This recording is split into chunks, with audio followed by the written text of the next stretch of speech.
of the initial bill proposed in 2013. Next, it will be tabled in the Parliament.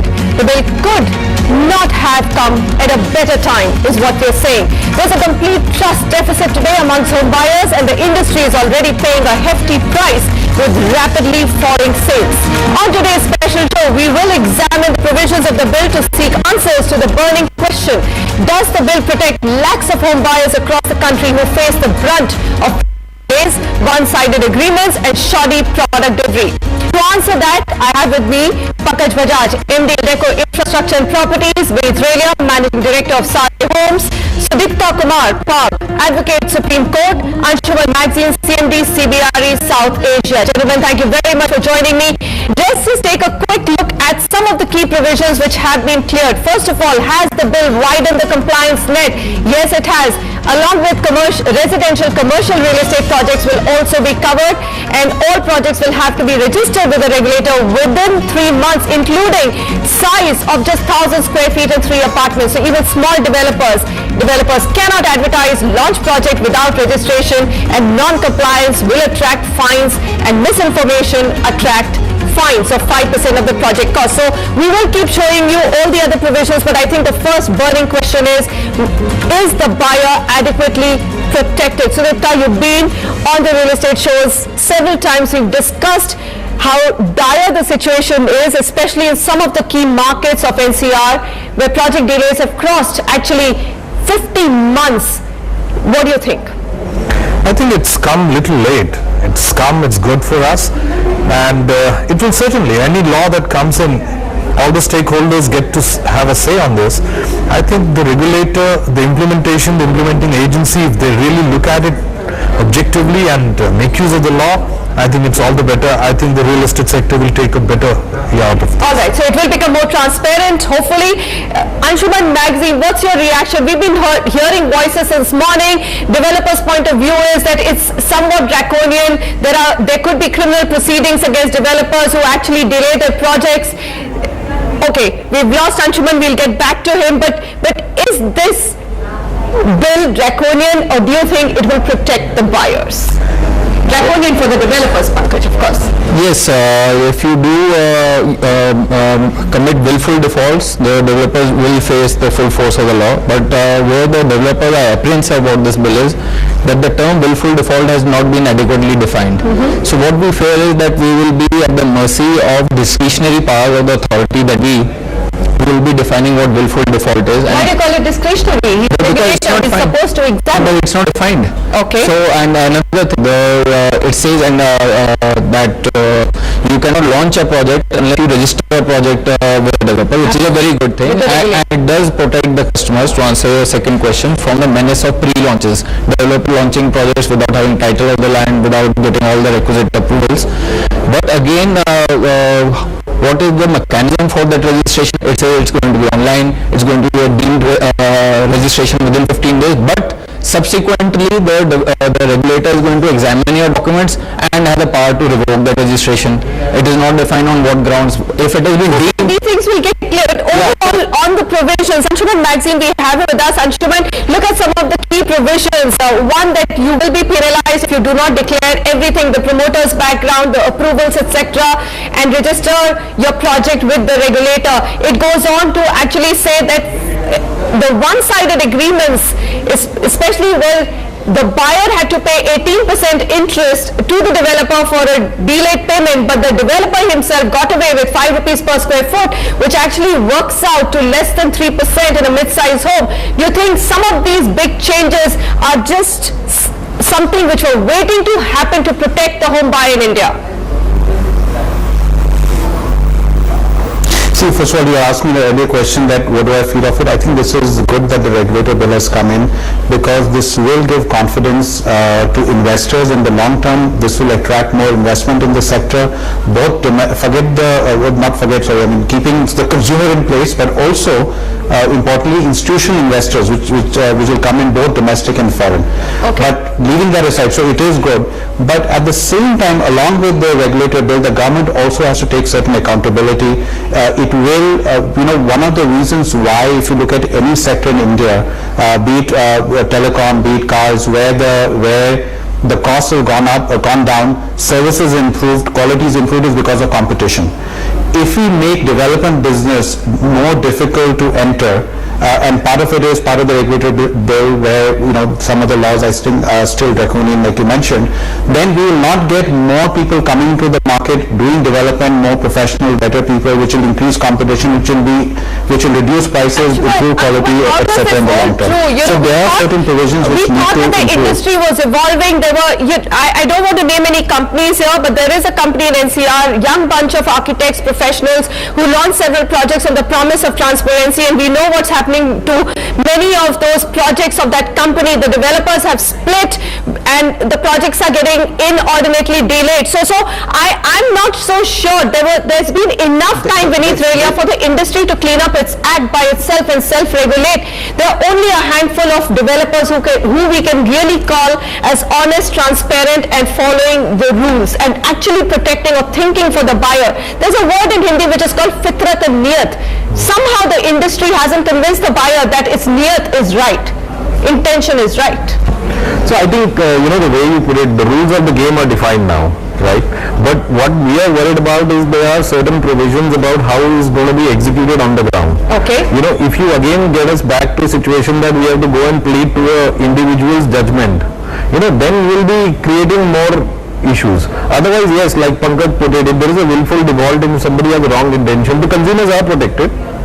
More importantly, the financial institutions are going to be protected, so a lot of new investment will come in, which I think is going to, the growth will happen many times now. All right. So there is a pro and a con to every argument, and of course we've heard the developers say that there will be another layer of approval added. Already they face 50 plus approvals, and we all know that those take just a lot of time. In fact, there is absolute no surety of how long approvals could take. They could take 3 months to 6 months to 12 months, and that's a big bane of contention, which of course the bill has just not taken care of. But consider this, why are we coming back to the buyer's problem? The average delay in delivering projects across the National Capital Region and Mumbai Metropolitan Region between 2011 and 14, and these have been good 4 years for the developers to have actually bucked up their act, has been 30 months and 20 months respectively. Mind you, these are averages and actually mellow the nasty buyer experience by months in some cases.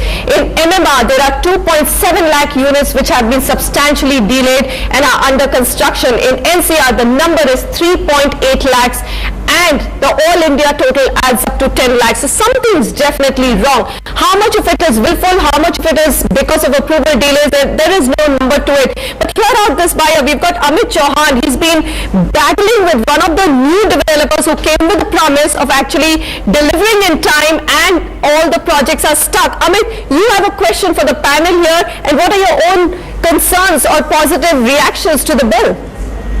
Manisha, first of all, the buyers welcome some progress in this regard, but I think builder lobby has its way. I have two questions to the expert on this panel. Number one is, do you think maintaining only 50% in escrow account is the solution? We buyers are very disappointed with this. Almost all builders have a habit of diverting money to other businesses. While we suffer endless delay, they become land sharks. I'll give you one example. Recently, if you talk about my builder only, they are running 7 projects currently. All of them are delayed. Now this builder changes his name and buy land worth 2,300 crore rupees. So all the money that was collected from our projects is diverted. Okay. Question is, who would stop this nuisance? Okay, so we got the question. So that is the big question here. We're saying, all right, some of the new developers who are coming, they're young, they're professional, they will not work in the same manner, but a lot of that has got actually shattered in the last few months. You heard of Amit, we don't want to name any companies here, but there has been a case of some sort of willful default at that end. The escrow money, or the money which has to be put in escrow account, in the initial bill proposed was 70%. That has got diluted to 50%. Do you think it's got diluted too much? See, we'll have to, it's very difficult to come out with a figure whether 70 is good enough or 50. I think... Will it prevent developers from now diverting funds from the current project which they're supposed to build with the buyer's money to other land acquisition businesses? I think he has the right to take away some amount of money, that's for sure. But the thing is, no, I look at it slightly differently. The whole bill was actually hijacked, or a lot of, you can say, it stopped on this issue. The very fact that it has subliminally told people is that the builders wants to take away their money beforehand. If a builder is not left with any financial interest in the project, if he is not left with any money left in the business, he is going to put these projects into trouble. Okay, so Pankaj, there's a point here. The 50%, 70%, I do know that in the housing industry, developers just roll down the officials on this point. They said, look, we will not accept 70%, and everybody is smiling, so we do know we've got a senior correspondent following the housing industry. Why not 50%? Only 50% of the buyer's money, he's paying for a full product. Only 50% of his money is asked to be kept on the escrow account. 50% you still can take it out and pay for the land, etc. In fact, I believe that 70% was the right number, because now with 50% developers don't have any skin in the game left. First up, let me refute the contention that we were against the escrow mechanism. We're not against it. We are totally for it. Wanted to dilute the percentage. See, what is happening is 50% is an average percentage across projects, across locations. If you are doing a development in South Mumbai, now land is going to constitute 80% of the cost there, and the construction is going to be another 10%, and the balance 10% would be the overheads or the profits or whatever. So in such cases, why 50%? The builder already invested 80%. In other cases, let us say a project is nearing completion and you are going to buy in a building which is going to be given possession of in the next 6 months. Why 50%? He already invested in the land. And I buy that argument. So 50% is an average across the board. Pankaj, in India, and that's the beauty of this Indian market, or the bane of this Indian real estate market. It is the only market where the buyer starts buying on paper. That's not true. It happens across the world. It happens in Dubai. It happens everywhere. In most markets, in Singapore to US, you actually buy when the product is ready. Am I wrong about that, Julie? No, I think, like, for example, you mentioned Dubai. Dubai, what happens is earlier you had pre-launches. Now the regulator is in... Okay, sorry. So he mentioned Dubai. Now they have a regulator in place. So before you launch, what you have to do is you have to award the contract, you have to submit a bank guarantee. So it's like once you had your skin in the game, then you're allowed to launch. But they're all off-plan sales. 30%. It's only China. Yeah, it's only mainly China which practices that model of when the house is built, then the sales start. Even in the US. US, the market is saturated over here. All right. Okay, so there are some markets like Dubai which are way more shallower and way much more tinier than Indian real estate market as of today. 50% is a big improvement over where we are, and I do hope that it's going to prevent a lot of developers from diverting. So all of you agree that escrow account requirement was absolutely necessary. Anshuman, do you agree that, okay, it's got diluted from 70 to 50%, but ensuring the developer keeps 50% of the money that he takes from the buyers in an escrow account to be used for that project is perhaps one of the biggest positives of this bill? Absolutely agree with Manisha, because we are arguing 50 and 70%. I think 50% itself is a big relief. So imagine if I'm putting money in a project and only 50% will be there. Because you should also see the cost of financing, the cost of money in India is very high. If you're keeping 70%, it is just going to escalate the cost. And it is very, like any other business, if you are manufacturing a car or something, you don't tell that auto industry that how much do you keep, how do you take out. But I agree that this is very important. There's money in escrow.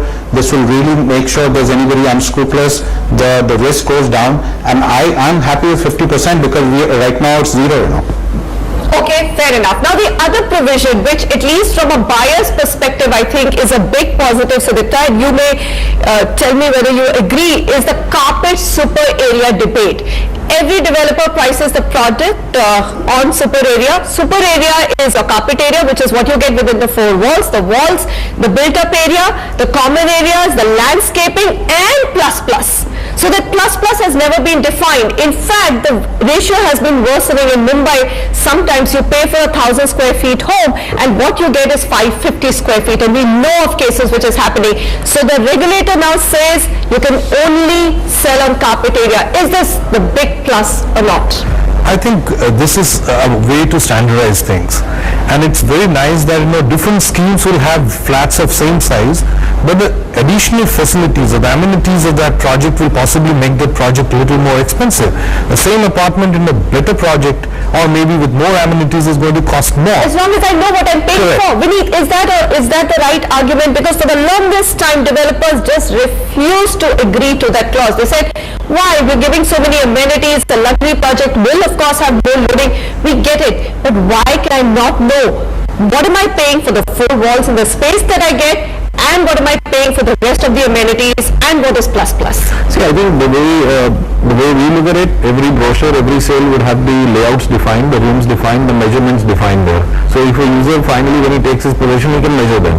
There is always a super area because the components keep on adding. Why this reluctance of No, there is no not selling reluctance. on carpet or not defining No, the we can price sell of it on carpet carpet, the area? prices will go up because the amenities you matter. want, the clubs you want, the firefighting norms keep changing, underground parkings keep getting added up. All those have to be added into the cost. No? Okay. So somewhere ultimately it's the whole product. It's So how not do only we that react to this within change the now wall. if the bill does get No, I passed? think the which is change talks about the disclosure. It's more about the disclosure. So the disclosure is very, very important. The customer has to know, even if he's paying 1,000 for a 500, but he should know the rooms he'll get is only 500. So you're saying that right now you don't have to sell on carpet area, you only have to disclose the carpet Yes. area. You can still continue to sell or price the product on super area. Yes, it's going to be like, I'm going to sell you an apartment for 50 lakh rupees. The super area which is a 1,000 square feet. Now I have to compulsorily also disclose The carpet area. the carpet area that is going to be 700 or 600. In fact, not also include the primary square footage which has to be disclosed is the carpet Carpet area, area. and it is optional for you to disclose the super area. Super area. Okay, The fine. customer can choose his own denominator to divide the price by and get a per square foot. Total up the rooms in the layout and just make it No, simple you have- for the user to Okay, so understand that more carpet is- transparency. One last point that I'm going to touch upon, and I think this one was just waiting to happen. CCI, of course, called builder-buyer agreements one-sided and actually used a very, very strong term for it, saying they are abusive across the country. Now, I've had several arguments from developers on why they're not one-sided, but none of them have managed to convince me. Anshuman, can you convince me that builder-buyer agreements are fair to some extent, or they were, as CCI said, extremely one-sided and lopsided so far? So now you need a model buyer agreement, and the developer agreement will have to be very close to that. I think CCI may have not seen the builder-buyer agreements of 15 years back when it was completely one-sided. So I would say there is a significant improvement in what you call builder-buyer agreements. I remember 10-15 years back, even if the developer delayed the project, the penalty had to be paid by the buyer. So many things were not happening, and and there was nothing the consumer could do before. So if CCI had seen that and seen now, I'm sure they have been happier, which does not say that today's what you call contract or the builder-buyer agreement is perfect. I'm sure there's an improvement. I do see for the larger developers, they have now, there are builder-buyer agreements where there's a delay in the project they'll pay in.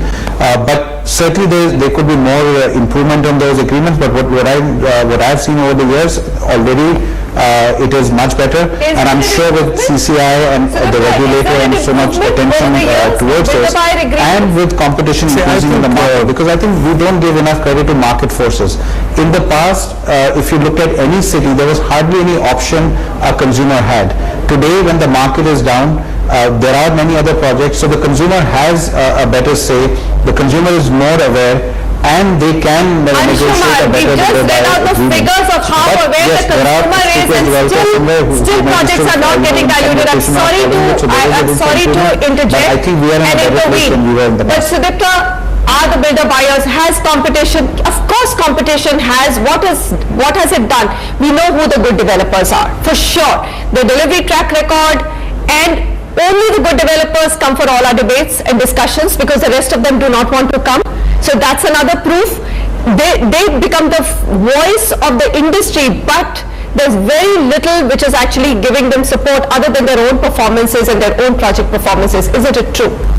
It's true. And secondly, as far as this builder-buyer agreements or any agreement for that matter is concerned, there are two kinds of interpretation. A plain reading by a general person and the legal interpretation of that is very different. At times we find that a particular clause of an agreement might sound very, very balanced, but when it's actually interpreted in the court of law, it's completely towards the side of a builder.